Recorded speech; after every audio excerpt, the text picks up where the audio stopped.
conosco. Ele tinha algo para tratar grandemente na vida de Jó, poderosamente na vida deste homem. Uma coisa que estava ali, que ele precisava fazer com que esse homem se impulsionasse cada vez mais para ele. E isso aconteceu. E nós vemos aqui toda essa trajetória de Jó. Jó, um homem completamente íntegro, um pai maravilhoso, um homem temente a Deus, um homem piedoso, amados. A palavra de Deus diz lá em Jó, que a palavra fala assim, que ele era os olhos para os cegos e os pés para os coxos. De tão bondoso que este homem era e piedoso.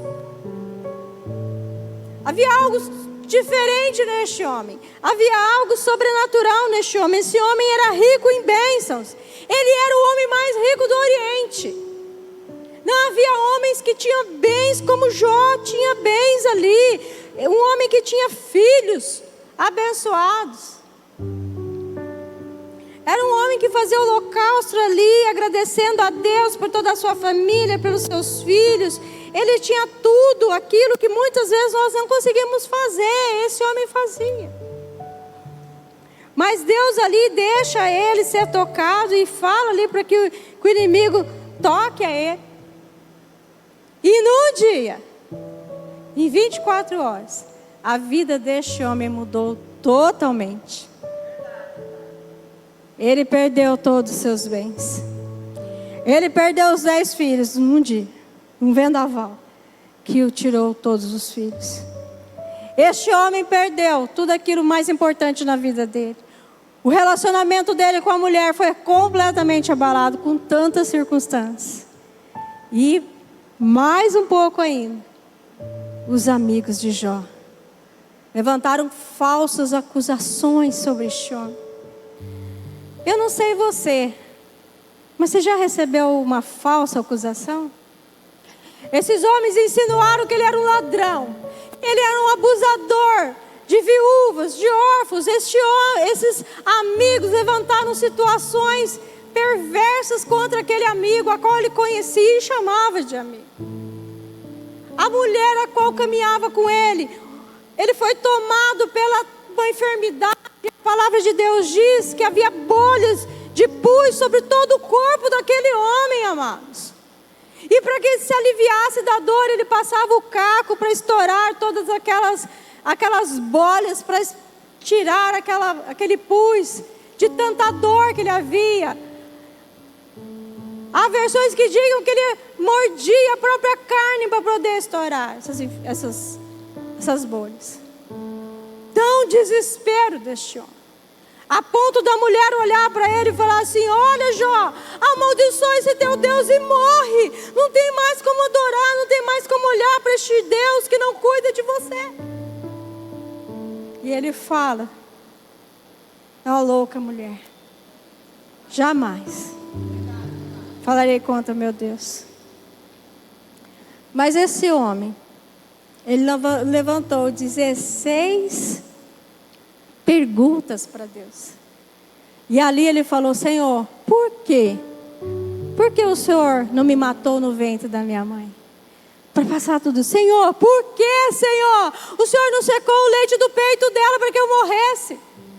E ali ele continuou fazendo essas perguntas para Deus.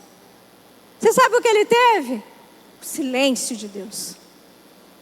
Depois das perguntas que ele fez para Deus ali, ele levantou 34 queixas. De quem era o Senhor? Por quê? Né? E depois as queixas. E se queixou diante de Deus. E o silêncio permaneceu. Até que, no meio entre aquelas queixas, ele fala: mas mesmo assim, o meu Redentor vive. Aleluia. Esse homem, em meio a circunstâncias tão difíceis, ele não desistiu. Mesmo assim, muitas vezes, em meio a circunstâncias terríveis em nossa vida, nós chegamos para ele e falamos assim: mas não é possível, mas eu ainda creio neste Deus. Quantas vezes ali no leito do hospital eu falava: Senhor, eu não estou entendendo porque tanta enfermidade, eu não estou entendendo porque estou passando por isso. Mas eu creio no Senhor e eu vou continuar te louvando. Em meio a tudo aquilo ainda eu cria no meu Salvador. Se o Senhor fizer, o Senhor vai ser Deus. Se o Senhor não fizer, o Senhor vai continuar sendo Deus. E há momentos em meio a tantas tribulações e pressões em nós, amado, nós ainda conseguimos dizer isso. Eu ainda tenho um Deus. E este homem fez isso. Esse homem chorou na presença de Deus. Esse homem se colocou na presença de Deus. E neste momento, o Senhor começa a falar com ele. Mas neste momento, o Senhor começa a fazer perguntas para Jó. 70 perguntas Deus fez para Jó. Entre o capítulo 38 ao 41, ele começa a perguntar para Jó: Jó, quem você acha que fez? Que colocou as estrelas nos céus? Quem você... E ele começa a perguntar para Jó, e Jó começa a falar: Senhor, eu não sei. E Deus começa a manifestar a onipotência dele, da presença dele, falar do poder dele. E Jó começa a ficar ali sem palavras a dizer, ele não tinha como responder. Deus fez 70 perguntas para ele que ele não podia responder. E às vezes as situações em nossas vidas, que Deus fala conosco, e a gente não consegue entender e não tem como responder. E ele viveu tudo isso de uma forma tão tremenda. Tão tremenda. Mas nós vemos, amados, que em meio a cada resposta dessa, Deus se manifesta a ele. E ele começa a descobrir quem é Deus realmente. Primeira coisa, ele começa a entender a onipotência de Deus, a soberania de Deus, o poder de Deus. Quando eu e você começamos a entender o Deus a quem nós servimos, quando dá aquela virada de chave, você entende que o teu Deus é poderoso, que o teu Deus é o Deus do impossível, que para Ele não há impossível, para Ele não há nada que Ele não possa fazer na nossa vida. Quando a tua chave virar e você entender isso, a tua vida vai mudar. A tua vida vai mudar, porque quem pode impedir a poderosa mão de Deus? Ninguém. Precisamos entender que a soberania e o poder dele é para sempre. Não há nada nem ninguém que possa fazer isso. Não há homem nesta terra, não é circunstância nessa terra que possa impedir a vontade deste Deus. Mas muitas vezes ficamos tão amarrados, tão presos a situações tão impossíveis em nossa vida, que não conseguimos enxergar e não conseguimos descobrir o tamanho desse Deus. E Ele é grande. Ah, pastora, mas são anos com a minha finança. São anos lutando com um casamento que parece impossível. São anos lutando com o vício de um filho. São anos ali lutando pela minha vida, pelas minhas emoções. São anos de depressão, são anos de luta. Jó passou um período grande também ali, amados, esperando neste Deus, lutando. Mas ele não se rendeu. Não se renda. Se você está pensando em desistir, não se renda. Deus está mandando dizer para você: não se renda. Não se entregue às circunstâncias. Não se entregue àquilo que tem muitas vezes pessoas apontado para você dizendo que não vai dar certo. Não se renda. Ele pode mudar a tua vida hoje se Ele quiser. O relógio de Deus não é o nosso, o cromo de Deus é completamente diferente do nosso.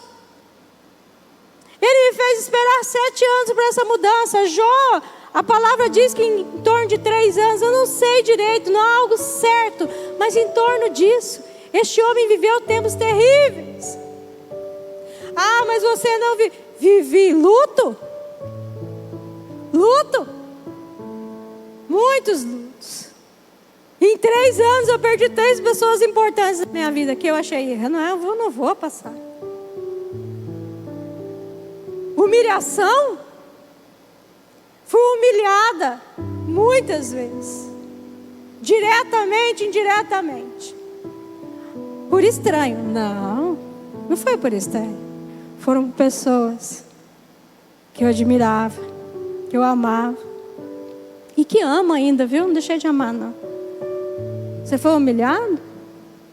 Eu fui muito desprezado. Quando eu vim para Jesus há 28, 29 anos atrás, eu fui completamente desprezada pela minha família. Naquela época parecia um xingamento. Mudar, né? Eles falavam que mudar de religião.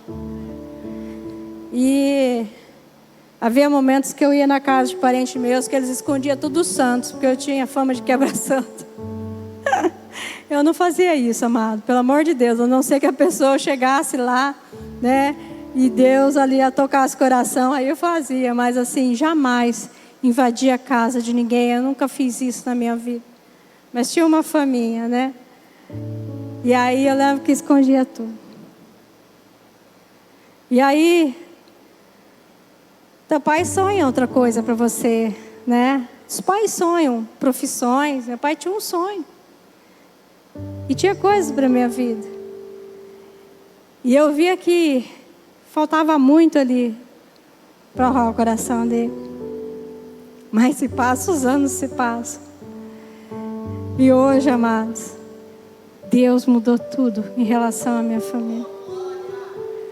Hoje há alegria nos olhos deles quando falam da Vânia.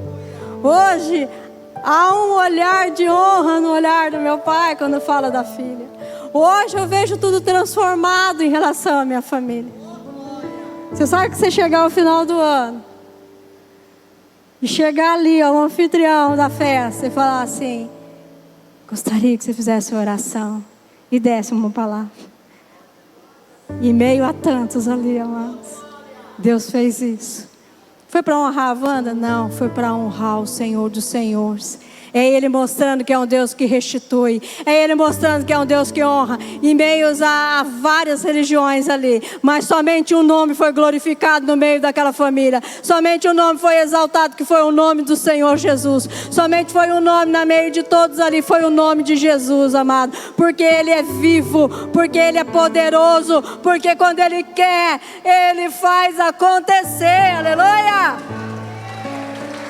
Ele te tira no meio da humilhação e te leva a lugar de honra. Mas profeta de casa não faz milagre, pastor? Eu vou falar, amado, você faz. Né, Carol? Carol, Marli está ali. São minha família. Eles sabem disso. E ali tem de tudo, amados. Mas Jesus reinou para a glória do Senhor. Porque Ele é bom. E Ele tem que reinar, porque Ele tem que ser o único na nossa vida. E é assim que Ele faz.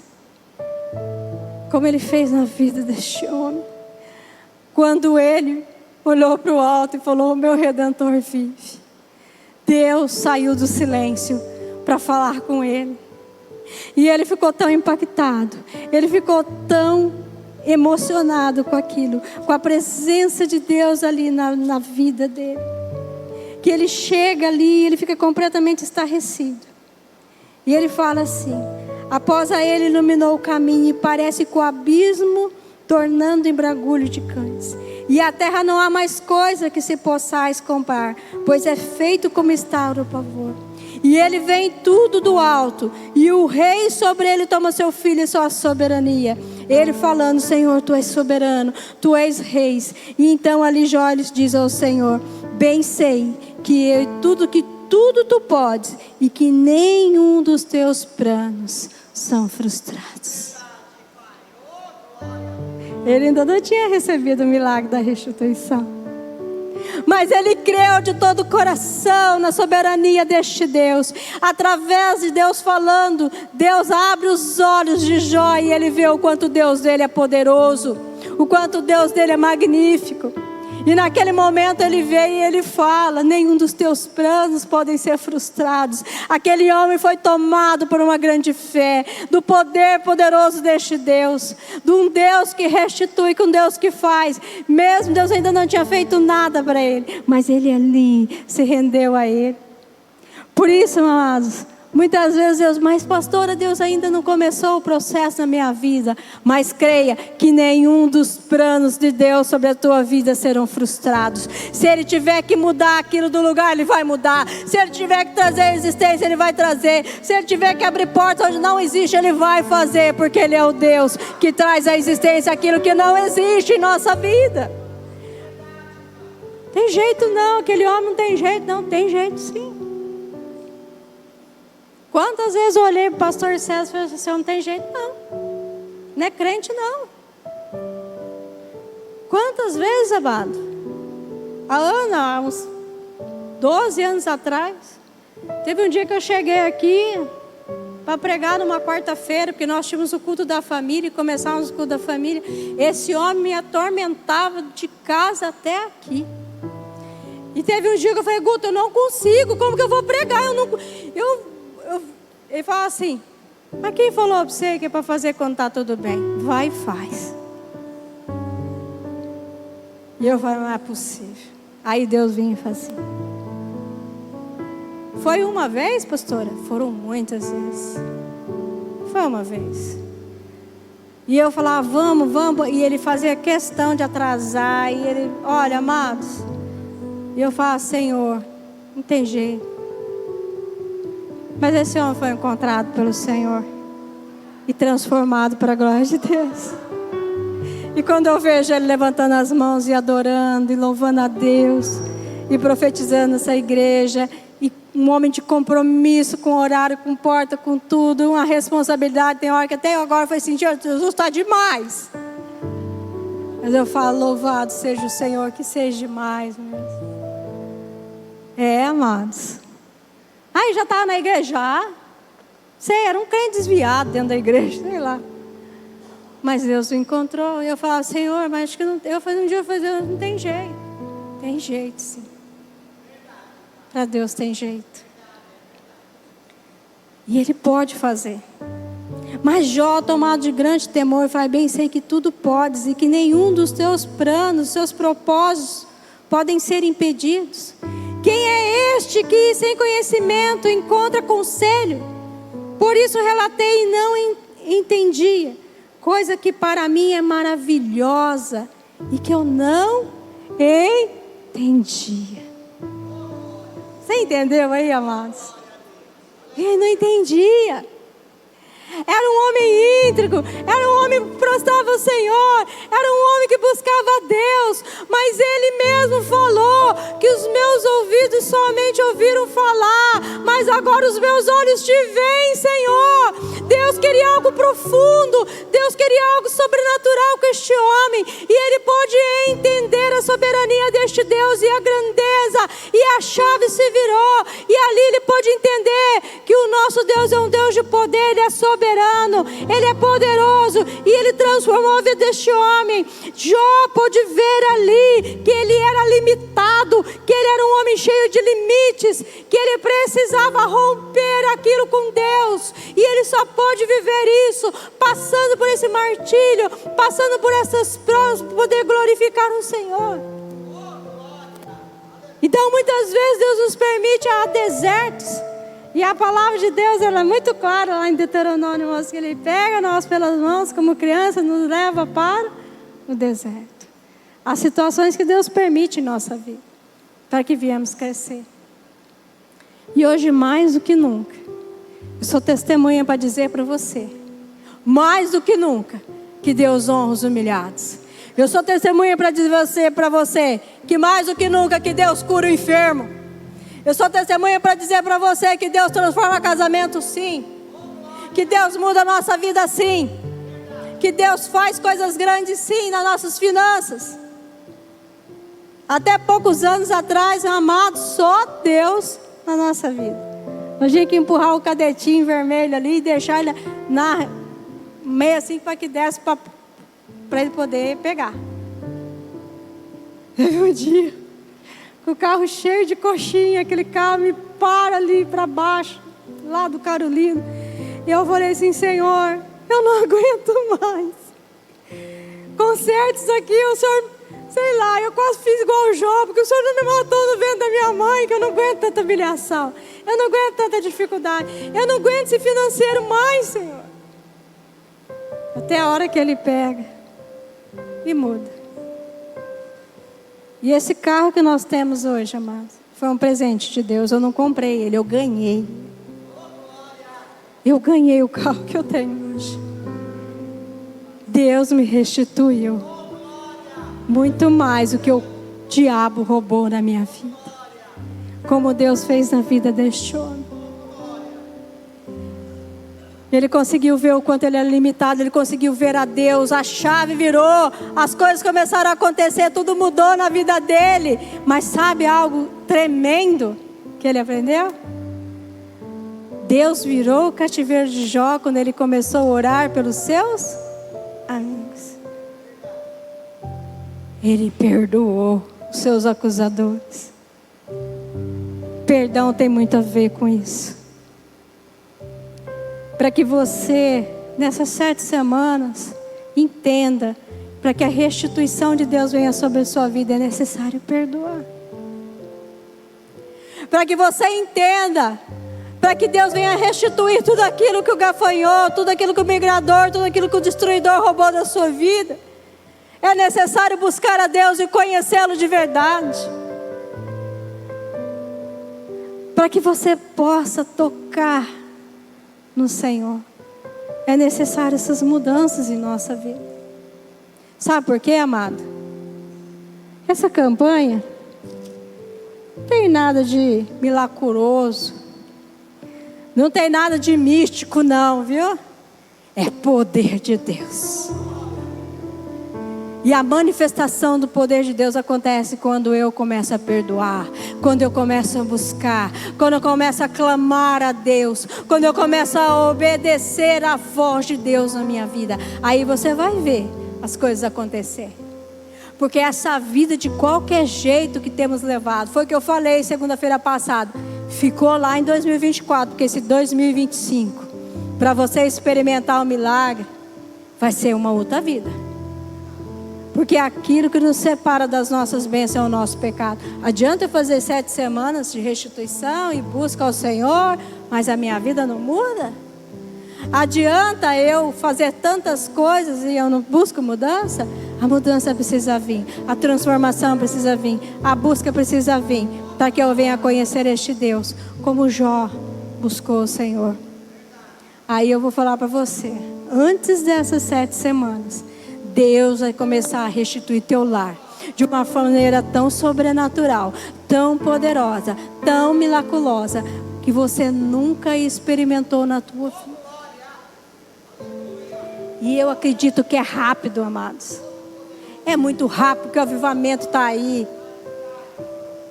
A presença está aí. Está tudo pronto. Está tudo pronto para acontecer na nossa vida. Mas você precisa virar essa chave. Você precisa descobrir. Ele falou, eu não entendia. E ele veio a entender. Que para que Deus faça em minha vida. Mas pastor, o que é essa restituição? Até a irmãzinha perguntou para mim no final do culto, né? Ai, porque eu fui roubado, levaram, né? Deus vai trazer de volta. Você sabe o que é restituição, amado? Deus vai trazer 7 vezes mais que o diabo roubou. Aquilo lá é fichinha. Aquilo lá não significa nada. Aquilo que o Satanás levou não vai valer em nada. Deus vai trazer 7 vezes melhor. Deus vai fazer um casamento melhor. Deus vai fazer algo sobrenatural na tua casa, com os teus filhos, com a tua família. Deus vai fazer algo sobrenatural nas tuas finanças. Você não vai entender nada, mas Deus vai enviar. Deus vai mandar. Da onde você não imagina, da onde você nem pensa. Ele vai te honrar onde você for. As pessoas vão olhar e vai falar o quê? Aquela mulher, aquela Wanda, não acredito que Deus fez isso na vida dela. É isso que Ele vai fazer. Mas precisa haver uma transformação, precisa haver uma mudança. Porque Ele é real e Ele está aqui. Ele está aqui. Ele vai continuar fazendo na minha e na sua vida, porque Ele é um Deus de milagres. Como Ele fez com Jó, Ele vai fazer na sua. E eu tenho experimentado as restituições na minha saúde. Eu estive no lugar essa semana e a pessoa veio, fazia tempo que ela não via, ela me abraçou, ela falou assim: meu Deus, como você está bonita! Você está linda, Wanda, faz tanto tempo que eu não te vejo. Você está há 10 anos mais jovem. Sabe por quê? Porque Deus restituiu tudo que o diabo roubou, até mesmo a formosura do meu rosto, porque o coração alegre formoseia o rosto. É isso aí, amor. É para a glória dele. É para a glória dele. Você pode ficar de pé? É para a glória dele. Vão ser 7 semanas de palavras que vão te levar a se render a este Deus com grande poder. Vão ser 7 semanas de restituição poderosa na tua vida. Vão ser 7 semanas de mudança sobrenatural na tua casa. Mas é para aquele que crê. E minha resposta, meu sinal veio ontem, quando o pastor Godot deu o testemunho dele. Eu falei: ei, tu és grandão mesmo, hein? Tu és um Deus grandão. Tu és um Deus de poder. Tu és um Deus de respostas. Então, amado, creia que vão ser tempos poderosos na sua vida. Tempo que você passou triste, plantando, sabe? Tempo que a gente passa plantando com lágrimas, né, irmã? Você vai plantando, né, irmã Jacira? Essas mulheres são mulheres vividas, mulheres que sabem o que é plantar com lágrimas, viu? Só o tempo nos ensina o que é plantar com choro e lágrimas, para você voltar com os feixes de alegria. Ora lamacheria lamanaias. Ora macheri. Há tempos de alegria para sua vida. Há feixes de alegria para você, meu amado, minha amada. Há tempos de você fazer uma colheita que você nunca colheu. Porque o nosso Deus é um Deus que vai te dar escape aonde você não imagina. Aonde é o fundo do poço, aonde parece que é o final da linha. É a hora que Deus começa a fazer. É a hora que Deus começa a agir no teu casamento, nas tuas finanças, na tua vida. É a hora que você fala: não dá mais. É a hora que Ele vem e faz um milagre. E faz acontecer.